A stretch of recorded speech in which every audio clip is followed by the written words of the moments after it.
आपा में बसती सबकी जान है, वो ही हमारे भगवान है। उनके कंधों पर घर का भार है, फिर भी वो करते हमसे प्यार है। जिम्मेदारी है लाखों सामने, चलता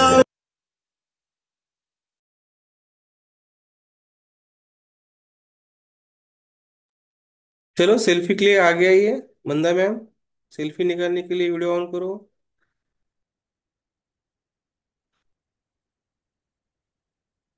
रेडी है सेल्फी के लिए? वेरी गुड, बहुत बढ़िया।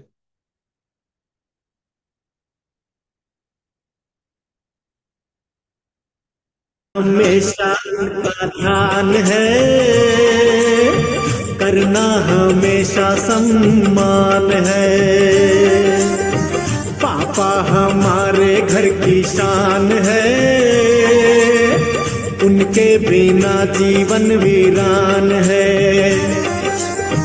दुख सह के खुशियों को लुटाते हैं, बच्चे जो मांगे वो दिलाते हैं। मेहनत कर कर के दिन और रात वो अपने परिवार को चलाते हैं। हम सबके लिए वो वरदान है, खुशकिस्मत हम उनकी संतान है। पापा हमारे घर की शान है, उनके बिना जीवन वीरान है। पापा में बसती सबकी जान है, वो ही हमारे भगवान है।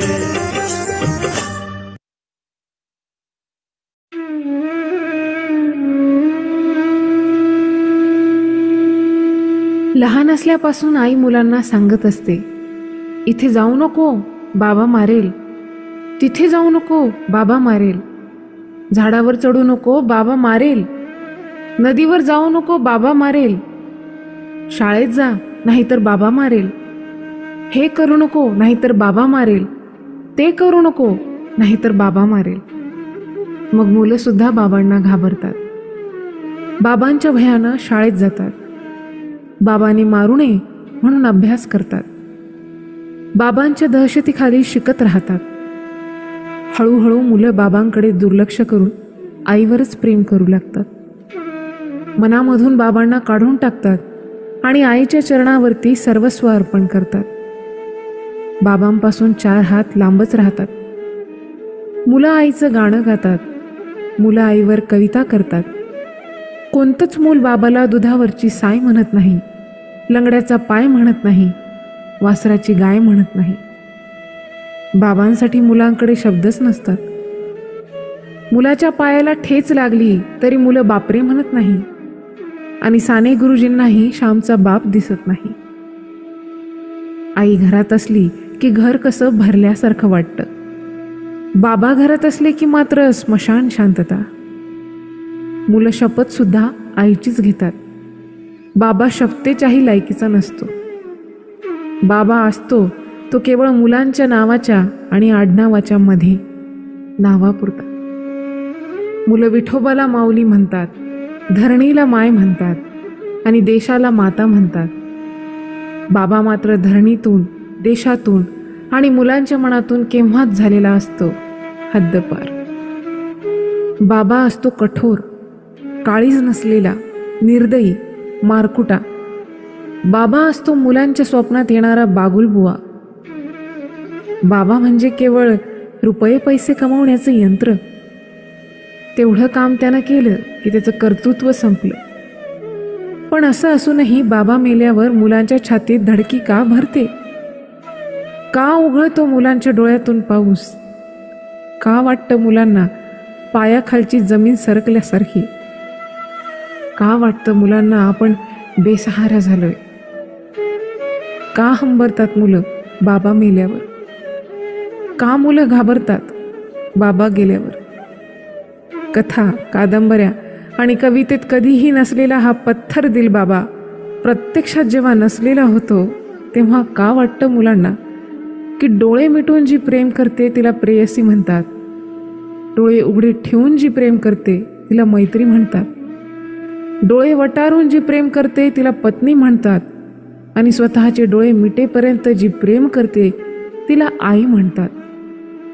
पण डोळ्यात प्रेम न दाखवता जो प्रेम करतो त्याला बाबा म्हणतात.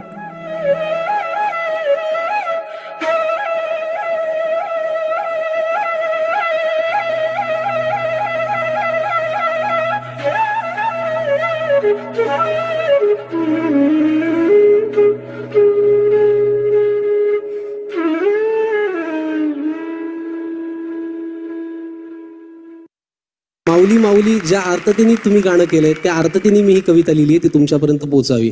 फक्त तुम्हाला आधी थोडीशी पार्श्वभूमी सांगतो की यंदा कोरोनामुळे वारी झालीच नाही. तर बाबा महाराज सातारकरांना असं कोणीतरी विचारलं की बाबा महाराज तुम्ही 86 वर्षाचे आहात आणि तुम्ही 85 वर्ष वारी केली आहे. तर ते म्हणाले नाही, मी 86 वर्ष वारी केली आहे. ते म्हणाले कसं काय? पहिल्या वर्षीची वारी माझी आईच्या पोटातनं झाली आहे.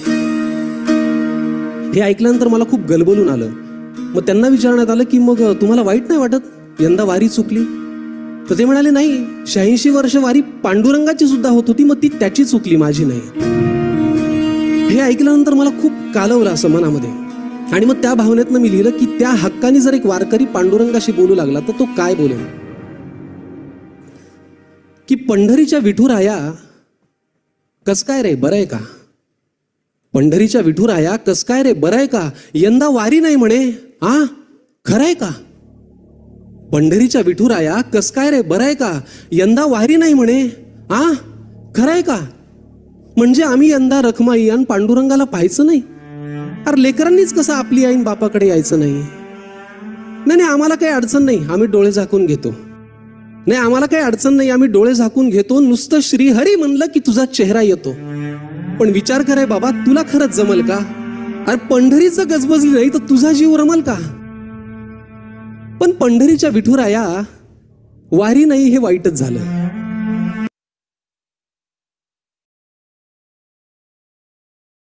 मैं अनमोल स्वामी आज मैं लोगों के लिए एक नई कविता लेकर आया हूँ, जिसमें मैंने पिता के बारे में कुछ कहने की कोशिश की है. यूँ तो पिता के बारे में कहना इतना आसान नहीं होता है. पिता की महिमा का गुणगान करना इतना आसान नहीं होता है. फिर भी मैंने पिता के बारे में कुछ बताने की कोशिश की है. अगर हम कोशिश करें कि आखिर क्या होता है पिता, क्या होता है पिता. हम जब बचपन में होते हैं हमें कुछ समझ में नहीं आता. हम कई लोगों से पूछते हैं, कोई नहीं समझा पाता है. लेकिन केवल पिता ही होता है जो हमें हर बात समझा सकता है.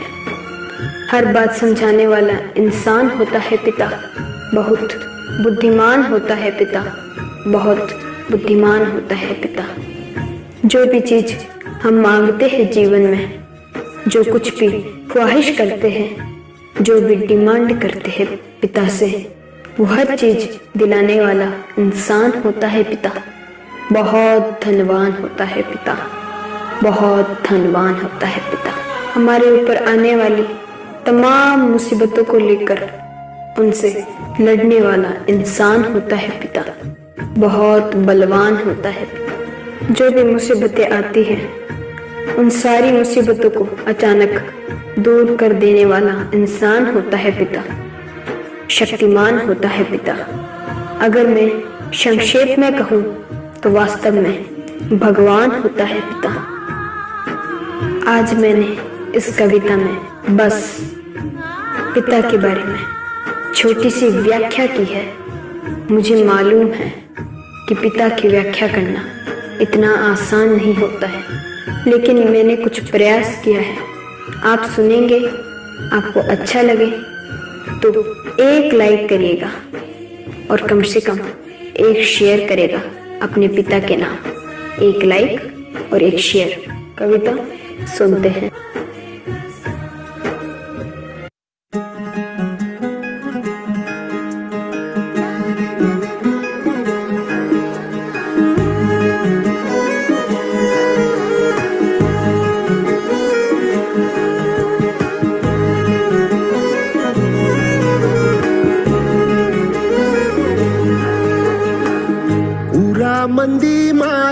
त्याच्या काळ्या मेघावानी, दाखविना कधी कुणा डोळ्यातल पाणी. झिजू झिजू संसाराचा गाडा हाकला, वटामंदी हासू जरी कनावाकला. घडीभर तू थांब जरा, ऐक त्याची धापर, लई अवघड हाय गड्या उमगाया बापर. उमगाया बापर, लई अवघड हाय गड्या उमगाया बापर. उमगाया बापर.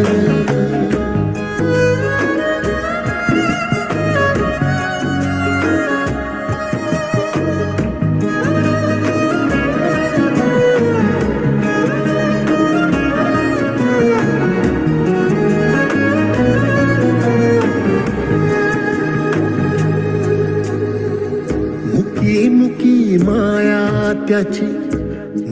चलो हमें प्राणायाम करना है, तो स्टार्ट करेंगे हम प्राणायाम. यस. की घाल मेल लेकराच्या पायी उभा जन्म उधळेला. आधाराचा बड जणू वाकल आभाळ, याच्या आईना पाचोळा जिनारानो माळ. जिनारानो माळ.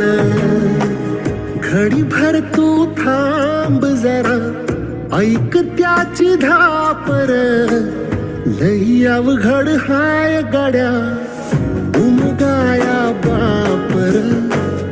उमगाया बापर, लई अवघड हाय गड्या उमगाया बापर.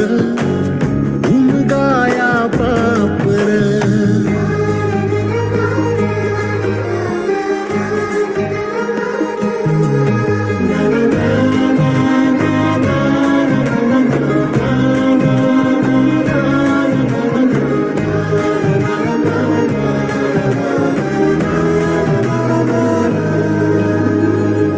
किती जरी लावल तू आभाळाला हात, चिंता तुझी मुक्कामाला त्याच्या काळजात.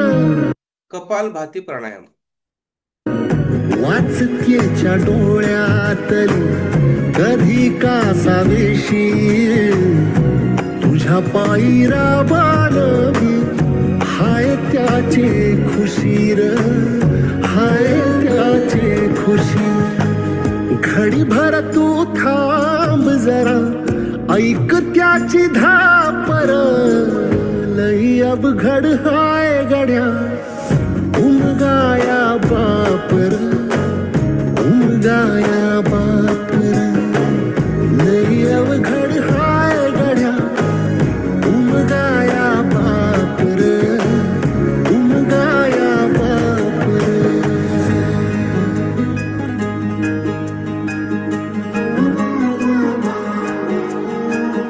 उमगाया बापर.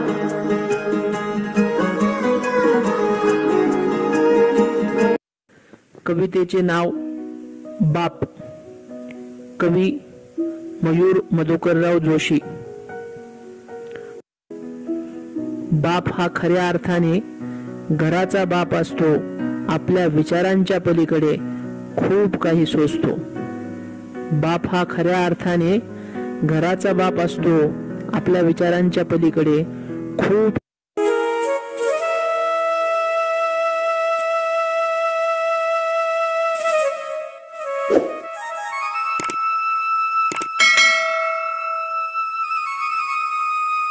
दोस्तानो, मायबाप हो नमस्ते.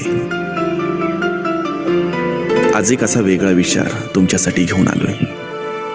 अनुलोम विलोम प्राणायाम करते करते सुनना है. या विचाराचा आयुष्यामध्ये आपल्या नक्कीच उपयोग होऊ शकतोय, म्हणून तुमच्यासाठी खास. स्त्री तरुण झाली की आईबापाची साथ सोडते, आपल्या सगळ्यांना माहित आहे. आणि पतीचा हात धरते. 35-40 पर्यंत ती नवऱ्याचं सर्वच ऐकत असते. मग तो चांगला असो की वाईट, सज्जन असो की दुर्जन, व्यसनी असो की ठसनी. जशी मुलं तरुण होतात तशी ती मुलांकडे वळते, त्यांच्या भावना समजून घेते, त्यांचे वाटेल ते लाड पुरवते, जे पाहिजे ते मुलांना खायला देते, नवऱ्याला चोरून मुलांना पैसे पुरवते. साहजिकच मुलं उत्पत्तीपासूनच आईच्या उदरात आणि जन्मापासून तिच्या सहवासात असतात. बऱ्याच परिवारात मुलं तरुण झाली की बापाशी बोलत नाहीत. त्यांना जे जे मागायचं ते आईमार्फत वडिलापर्यंत पोहोचवतात. आईशी मनमोकळेपणाने बोलतात, तिला न हिचकिचता मनातील सर्व चांगल्या वाईट गोष्टी सांगून टाकतात. काही माताच मुलांच्या या सर्व गोष्टी आपल्या पतींना सांगतात, पण जास्तीत जास्त महिला यापासून पतींना दूर ठेवतात. मुलांच्या वाईट सवयी, झालेल्या छोट्या मोठ्या चुका लपवतात, त्यावर पडदा टाकतात आणि मग मुलं भरकटतात, बिघडतात. आपण समाजाकडे उघड्या डोळ्यांनी बघितलं तर हे समाजातलं चित्र आपल्याला जाणवेल. समाजामध्ये ज्या वाईट चुका होत आहेत, वाईट गोष्टी घडतायत, त्याला आपली मुलं तर बळी पडत नाहीत ना, याचा विचार एकदा आईने केला पाहिजे. आईचं मुलावर नितांत प्रेम असावं, पण ते आंधळ प्रेम असू नये, ही गोष्ट आईला समजली पाहिजे की ज्या आंधळ्या प्रेमामुळं आपल्या मुलाचं आयुष्य बर्बाद होईल, याचा विचार एकदा केला पाहिजे. मुलं 20 वर्षाची झाली की आईला फार मोठेपणा वाटतो मुलांचा, आणि ते साहजिकच आहे. पण या कौतुकासमेत ते आपल्या पतीकडे दुर्लक्ष करतात. असं का? एकदा मनाला प्रश्न विचारला पाहिजे. ते काही बोलले तर मध्येच बोलून त्यांचे शब्द, त्यांचे बोलणे थांबवतात. मग मुलावर बापाचा वचक राहत नाही, मुलं जास्तच भरकडत राहतात. मुलांना आई चांगली वाटते आणि बाप वैरी वाटायला लागतो. हे का? बापाचं कष्ट नाही का? जे सगळं कष्ट असतं ते बापाचंच असतंय. बापाच्या कष्टावरती घर उभारलेलं असतंय. मग का? वास्तविक कोणताच बाप मुलांचा वैरी नसतो, लाडकं लेकरू असते ते. पण मुलांना ते कळत नाही का? मुलांना व्यवहार कळावा, ते धैर्यशील, नीतिवान, शीलवान, बलवान बनावं, चांगल्या लोकांमध्ये उठावं, बसावं, सर्वांचा त्यांनी मान सन्मान करावा. अशा कितीतरी मानवी जीवन जगण्याच्या गोष्टी त्याने अचूकपणे कराव्या. यासाठी बाप मुलांना सतत रागावत असतोय, टोचून बोलत असतोय. पण त्या रागावण्यात, त्या टोचून बोलण्यात प्रेम असते, आपुलकी असते, माया असते, जिव्हाळा असतो. मुलांना शिस्त लागावी हा त्याचा प्रामाणिक हेतू असतो. मुलाच्या हातून काही चुकीचं घडू नये असं बापाला वाटतं, म्हणून तो आपल्या मुलांचं फालतू लाड करत नाही. ह्याचा विचार केला पाहिजे. त्या आईला पण समजलं पाहिजे आणि मुलांनाही सुद्धा त्याचा विचार केला पाहिजे. पण याचा कुठेच सकारात्मक विचार होत नाही. का होत नाही? बापाचं गोडवं कुठंच गायलं जात नाहीत. अशा परिस्थितीत माणूस खिन्न होतो. त्याच्या मनातील भावना पत्नी समजून घेत नाही, तिने घेतली पाहिजे. अपवाद सोडता बऱ्याच बायका आपल्या लेकराला म्हणत नाहीत की बाळा, तुझं वडील तुझ्या भल्यासाठीच बोलतात, रागावतात. अरे ते तुझ्या अभ्यासासाठीच तुला बोलतात रे, तुझ्या भल्यासाठीच सगळं करतात. ते तुला बोलतात, पण त्यांचं तुझ्यावर प्रेम नाही असं तर होत नाही ना. उलट अनेक आई म्हणतात, बस करा, तुम्हाला माझी मुलंच दिसतात का नेहमी बोलायला? घरात आले की सुरू होतो, तुम्हाला जर काही कळतच नाही. मुलं मोठी झाली आता, त्याचे मित्र बनायला पाहिजे तुम्ही, पण नाही, लेकरावर जीवच नाही तुमचा.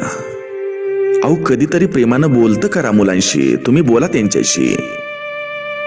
अशा प्रकारे आई नवऱ्याचा मुलासमोर पाणउतारा करते आणि मीच तुम्हाला समजून घेते, मीच तुझ्यावर आलोट प्रेम करते, मीच सर्व काय करते, असा मातृत्वाच्या प्रेमाचा आणि श्रेष्ठत्वाचा हा मानते. साहजिकच असे सतत हॅमरिंग होऊन मुलं बापापासून दूर जातात. म्हणून वेळेचं भान ठेवा. प्रपंच ही फार समजून उमजून करायची गोष्ट आहे. प्रत्येक आईला कळालं पाहिजे की जो आपला नवरा बोलत असतोय तो आपल्या लेकराच्या भल्यासाठी बोलत असतोय. प्रत्येक पोराला सुद्धा वाटलं पाहिजे की आपला बाप आपल्या भल्यासाठी बोलतोय. त्या शब्दातली अर्थता त्याला कळाली पाहिजे. आपल्यासाठी काय काय केलंय त्याची जाणीव त्याला झाली पाहिजे आणि बायकोला सुद्धा ते जाणवलं पाहिजे. प्रपंच हा दोघांचा असतोय. समाजामध्ये इतक्या वाईट गोष्टी घडतात, त्या गोष्टीमध्ये आपला मुलगा नसावा यासाठीच बापाचं ते बोलणं असतं. लक्षात ठेवा, मुलांना सुसंस्कार देणं हे आईचंच काम आहे, पण त्यांना घडवताना बापाचाही सहभाग आणि धाक असायलाच हवा. हे कधी विसरू नका, कायम लक्षात ठेवा. लहानपणी बापाचा हात धरला तर मोठेपणे कोणाचे पाय धरायची वेळ येत नाही. बाप हा बाप माणूसच असतोय. त्याला बापडा बनवू नका, त्याला बापडा बनवू नका.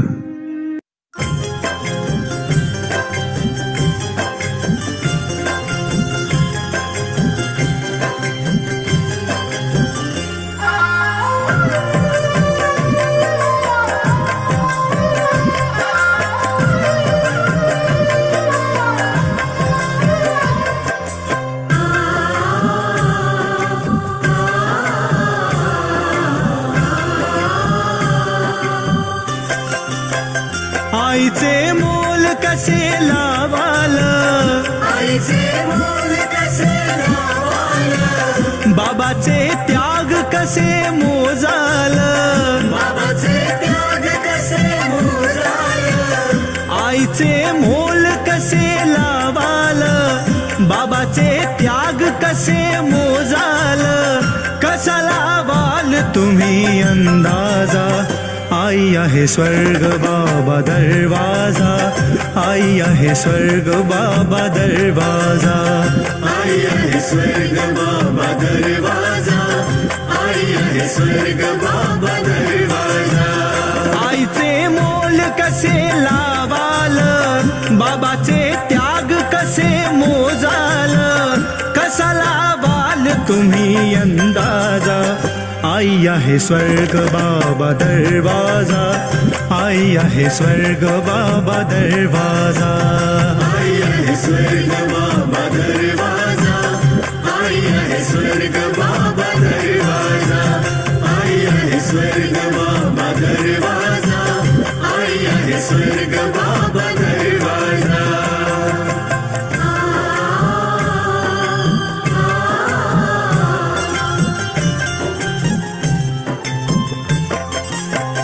आईने देह तुझा घडविला, बाबाच्या कष्टाने तो वाढविला. आईने केले तुला संस्कार, बाबाने पेलला तुझा भार. आईने घास तुला भरविला, बाबाने देह त्याचा झिजविला. सावली आईचा पदर झाला, घामात भिजूनी बाबा तो नाला. आई झिजली तुला चंदन केला, तुझ्यासाठी बाबा घोडा झाला. आई ती जागली किती रात, बाबाने जोडले किती हात.